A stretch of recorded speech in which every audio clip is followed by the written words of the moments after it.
Hello friends, વટાણાની season જવામાં છે તો આ બેસ્ટ સિઝન છે કે તમે એને ફ્રોઝન કરી શકો છો. મેં અહીંયા ફ્રોઝન કરવા માટે 3 કિલો વટાણા લીધા હતા, તો 1.5 કિલો જેવા વટાણા છે એના બી નીકળ્યા છે.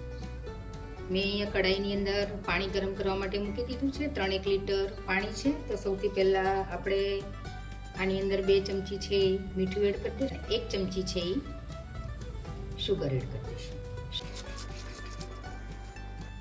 ફ્રેન્ડ્સ, આપણે વટાણાને 1 થી 2 મિનિટ જ રાખવાનું છે ને સતત હલાવવાનું છે. તમે જોઈ શકો છો કે વટાણા જ્યારે નાખ્યા હતા ત્યારે ડૂબેલા હતા અને હવે ઉપર આવી ગયા છે. આઈ મીન હવે એની પ્રોસેસ આપણે બંધ કરી દઈશું, કુકિંગ પ્રોસેસ, અને સીધા હવે આપણે એને ઠંડા પાણીમાં નાખશું. આની અંદર આપણે મીઠું અને શુગર એડ કર્યા છે જેથી કરીને પ્રિઝર્વેટિવ તરીકેનું કામ કરશે. હવે ગેસની ફ્લેમ આપણે બંધ કરી દઈશું.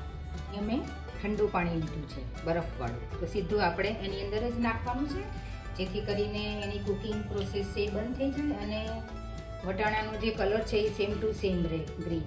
એટલા માટે આપણે ઠંડા પાણીની અંદર બોલ્યા છે. હવે આવા સ્ટ્રેનરની અંદર આપણે ટ્રાન્સફર કરી લઈશું. હવે આ નેપકિન ઉપર અથવા તો ટોવેલ ઉપર આપણે એને સૂકવી દેવાના છે. જ્યાં સુધી કમ્પ્લીટલી પાણી એનું સુકાઈ ન જાય ત્યાં સુધી આપણે એને કોરા થવા દેવાના છે. આપણા વટાણા છે એ સુકાઈ ગયા છે. ભેજ છે બિલકુલ ન રહેવો જોઈએ પાણી અંદર. આવી રીતના જોઈ શકો છો, એકદમ સુકાઈ ગયા છે. હવે આપણે એને એક જીપલોક બેગ છે એની અંદર ભરી લઈશું.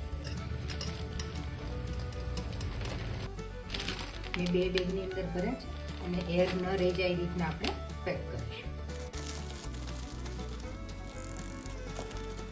એન્ડ તમે પણ આવી રીતના વટાણા સ્ટોર કરીને રાખી શકો છો. એવા ને એવા ફ્રેશ રહેશે, એવા ને એવા ગ્રીન રહેશે.